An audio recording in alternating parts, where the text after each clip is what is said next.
Welcome back to the QPR View. We're starting this QPR podcast with a tribute to Queen's Park Rangers forward Stan Bowles, who sadly died at the age of 75 this week. He played more than 560 games in English football and, of course, was capped 5 times for England. For QPR, he made a huge 315 appearances and scored 97 goals for the Loftus Road club. Amongst other teams, played for Manchester City, Crewe, Carlisle, Forest. Between 1972 and 1979, became known as one of English football's most celebrated entertainers and most charismatic figures in the world of football. And QPR joined the whole footballing world with a sorry heart this week and saying that how much they'll be missing Stan's cheerful face around the club. Jawad, before we get into the football for QPR, your dad is a very famous QPR fan and will have watched Stan Bowles well before both of our times, I'm sure. But what's he had to say about the legend that is Stan? Yeah, my dad came over from Morocco in the 70s and lived a couple of streets away from Loftus Road, and that's how he started supporting them, went to see it, and obviously Stan Bowles was part of that team in the mid 70s, and he fell in love with it, and obviously that's why I'm a QPR fan now, and I'm from talking to him, I think Stan was a massive part in why he was so addicted in going to watch QPR. Yeah, a rare talent. Obviously, I spoke to my dad about it, who obviously was watching football in the 70s and just said one word. He said talent. He's just an absolute general on the pitch and somebody who clearly some players play with a smile on their face, don't they? And generally seem that they're loving football. He seems to be one of those characters that love to play the game. Yeah, that's exactly what I think every QPR fans view is. You see pictures of him on the pitch smiling. There's a famous picture of him reading a programme by the post after a fan threw it on. The Sunderland FA Cup trophy story's funny. He just seemed to love football, love life, and from a QPR point of view, he is the one name that you hear of constantly through the years. We've had other great players, Rodney Marsh, but he is the one that unites all QPR fans, I'd say. All right. Well, rest in peace, Stan Bowles. Thank you for that, Jawad. Let's talk then about the football and the Rotherham game this past weekend just gone. Let's ask you honestly, at half-time, what were your thoughts? After 10 minutes, this is just typical QPR. They started so slowly. They made Tom Eaves look like Haaland. And that takes some doing, let me tell you that, after seeing him play for 90 minutes. But yeah, we kind of improved as the half went on. But at half time, I think there was just this air of despondency around the ground.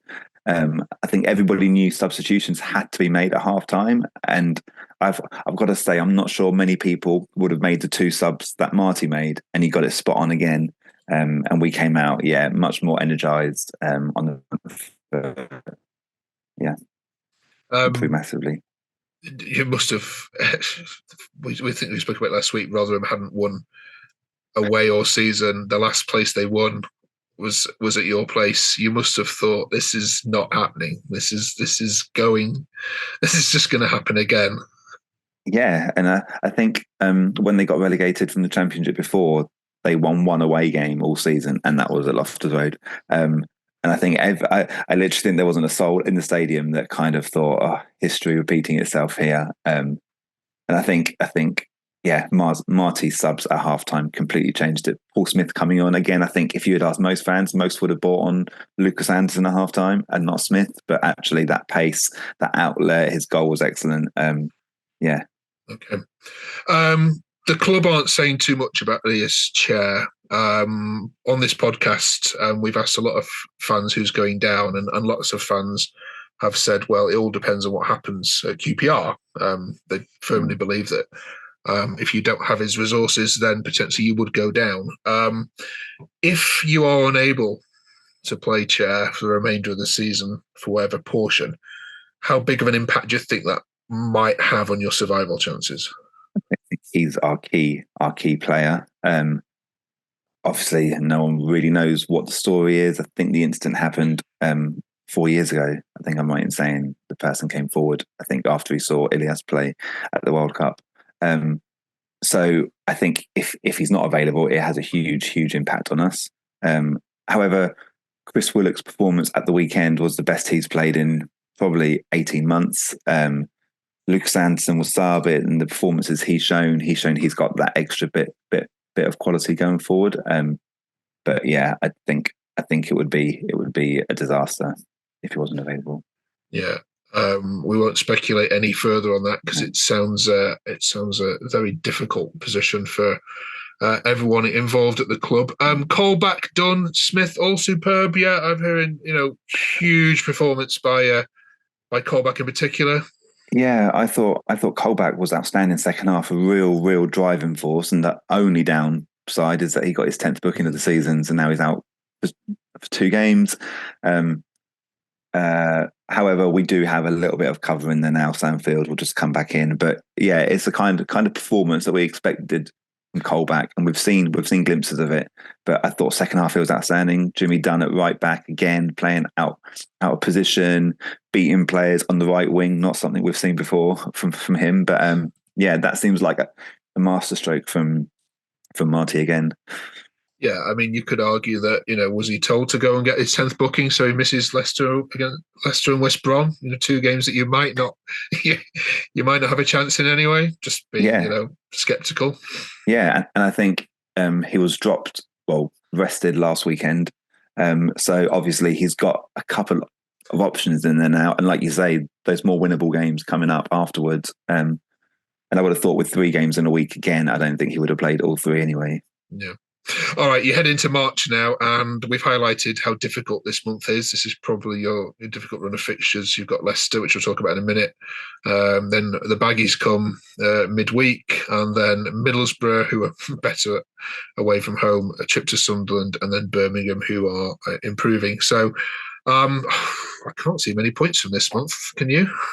I think if we were playing the bottom 5, I think we'd be less confident of getting points, actually. Right. Our record against the teams higher up isn't quite as bad. Our record against the teams around us isn't great. I think the Middlesbrough and Sunderland games, they seem to be quite inconsistent and quite difficult to kind of predict how they'll be. I would fancy us at home against Borough. I think the West Brom game is the one that I think looks really tough on paper. I think that will be a tough match.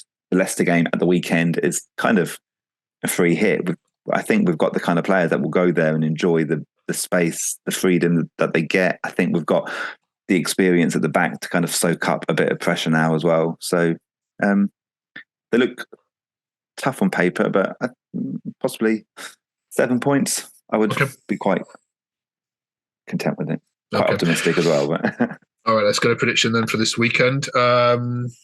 Trip to Leicester. No one wants to head there, especially in a nice little run that you've been on. But do you give yourself a chance?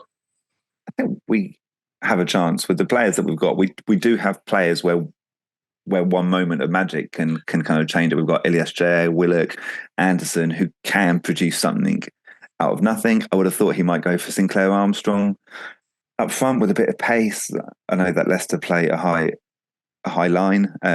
So maybe that pace could cause problems. And again, it's a free hit. 3,000 travelling fans, I would have thought as well. So, yeah, who knows? Okay. All right. Well, good luck then against Leicester. We'll catch you back here next week where we're going to be looking ahead at the next game. You've got, let's say, the baggies midweek, and then Middlesbrough coming down to you guys. Yeah. So if you're a QPR fan and haven't yet subscribed, please do so. Jawad and guests are here for the next 10 games as the bid for survive this dreadful league continues. But it's nice, Jawad, isn't it? Because you did think well before Christmas that this wasn't going to happen. But out of the bottom 3 and looking up. Yeah, I think psychologically that's been a big thing. I think we've had 4 previous opportunities to climb out and we've blown every single one. So I think mentally for the players, it would have been huge to actually just wake up on Sunday and see themselves out of that relegation zone. And yeah, we've got a chance. We've got a very good fighting chance, I think. So the more teams that we can put into it, the better. All right, we've asked other teams. Final question: who's going down? Given that we think Rotherham's already gone, which two other teams are joining them? I think Stoke will go. Who beat you the other week? Yeah, I think if we go down, that's going to be the one that we look back on, where they're in such bad form and we were in quite good form. That's the one that we'll look back on and dwell on. Stoke and I think Sheffield Wednesday, and I think it could come down to the game where we play them on April the 6th. I think it is. Okay. We'll go with those two. All right, nice one. Thank you, the Jared. We'll catch you next week. Enjoy the Leicester game. Nice one. Thanks, Mark. Thank you.